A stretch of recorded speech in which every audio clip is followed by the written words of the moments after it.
இந்தியாவுடைய ஒன்றிய ID minister Ashwini Vaishnaw இந்தியாவுக்கு உலக அரங்கில் ஒரு பெரிய அவமானத்தையும், அசிங்கத்தையும் தேடி தந்திருக்கிறாரு.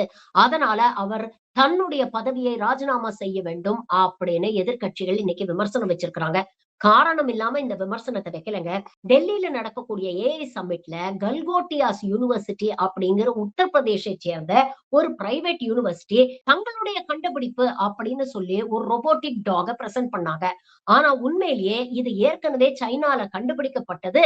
கமர்ஷியல் மார்க்கெட்ல 2, 3 லட்சம் ரூபாய்க்கு இது ஆல்ரெடி அவைலபிளா இருக்கு அப்படிங்கிற செய்தி சமூக வலைதளங்கள்ல வைரல் ஆச்சு. அதுக்கப்புறம் இவங்க சொன்ன போய் எக்ஸ்போஸ் ஆகி உடனே அரசாங்கம் அவங்க மீது நடவடிக்கை எடுத்து அவங்கள அந்த சம்மிட்ல இருந்தே வெளியேத்திட்டாங்க.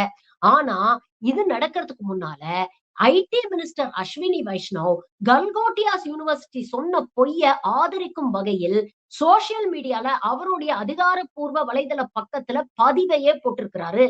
ஒரு ஐடிஐ சேர்ந்த அமைச்சர் இந்த மாதிரி ஒரு இன்டர்நேஷனல் லெவல்ல ஐடி சம்மிட் நடத்தும் பொழுது அங்கே பிரசன்ட் பண்ற கண்டுபிடிப்புகள் ஜெனுவின் ஆனதா அப்படிங்கறத 1க்கு 2 தடவை செக் பண்ணிருக்க வேண்டாமா? இப்படிப்பட்ட ஒரு பொய்யை ஒரு யூனிவர்சிட்டி சொல்லுது. அதை ஆதரிச்சு ஒரு அமைச்சரே பதிவு போடுறார்னா, அப்போ இவங்க கூட்டுக்கணவாணிகள் இல்லையா? அப்போ இந்தியாவுக்கு ஏற்பட்ட அவமானத்துல இவருக்கு நேரடியாக பங்கு இருக்கு இல்லையா? அதனால இவர் ராஜினாமா பண்ணணும் அப்படின்னு கேக்குறாங்க.